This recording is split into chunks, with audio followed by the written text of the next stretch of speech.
Hi, I wanted to give a quick debrief. I went to an MS Research Day today.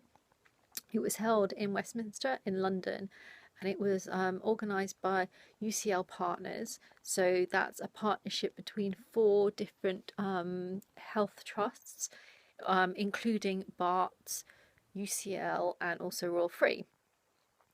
And the purpose of the MS Research Day is to be able to get patients engaged with the latest MS research. So you have talks by neurologists and researchers, and then you're able to have table discussions with various, again, researchers and neurologists. And there's also lifestyle discussions as well. So looking at issues such as neurorehabilitation, bladder and bowel issues. There was one section which was for digesting science, which is aimed at children whose parents have MS. And then you also had various MS charities there. So MS UK was there, so was the MS Society, Shift MS, and there was also a representative from the MS Register.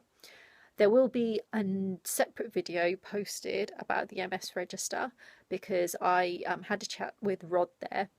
So there'll be more coming about the MS Register.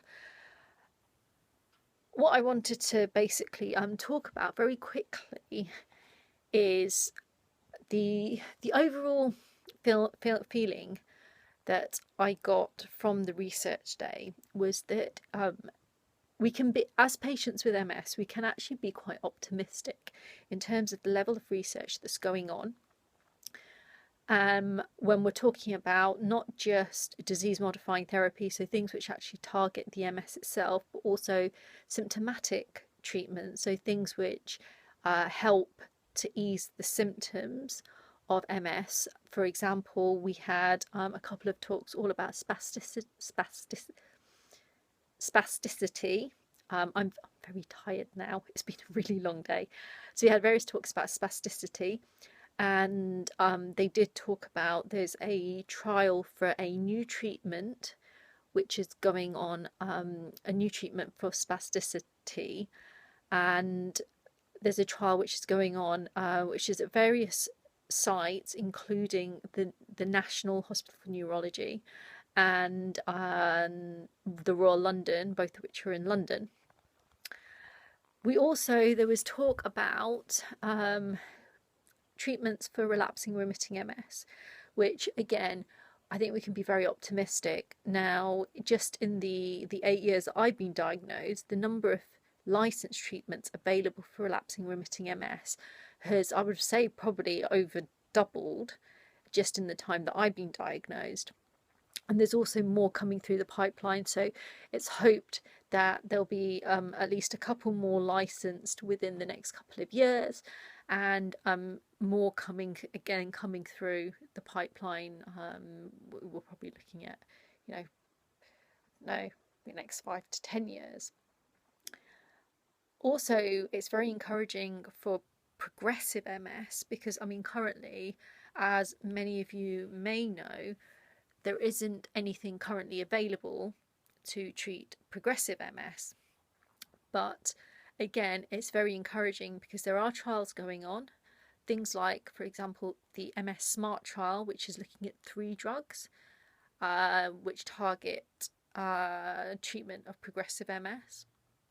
And ocrelizumab in particular is looking quite promising for progressive MS. So, there may be some hope there that relatively soon we will have some licensed drugs available to treat progressive MS. We also spent quite a bit of time talking about stem cell therapy, which again is an emerging area of research. And again, the studies which have been done so far, a lot of them do show promising and encouraging results. However, it was, and I do agree, it was emphasised that it needs to be taken into context because a lot of the studies so far have been quite small. You're looking at a very, very, very, very aggressive treatment which carries a lot of risks. I mean, there's one study which has been recently, some of the results have been recently released, and I mean, one person died on that study. So we're not talking about we're not talking about a therapy choice that should be taken lightly. These are serious drugs we're talking about. Well, actually, no, with stem cell therapy, it's it's not it's a therapy. It's not a drug. You have to have a chemotherapy drug before you have the stem cell treatment, if that makes sense. I might do a separate video actually about the whole stem cell issue, because I know that's something which a lot of people do talk about, and which there are a lot of myths, there's a lot of misconceptions, a lot of misinformation.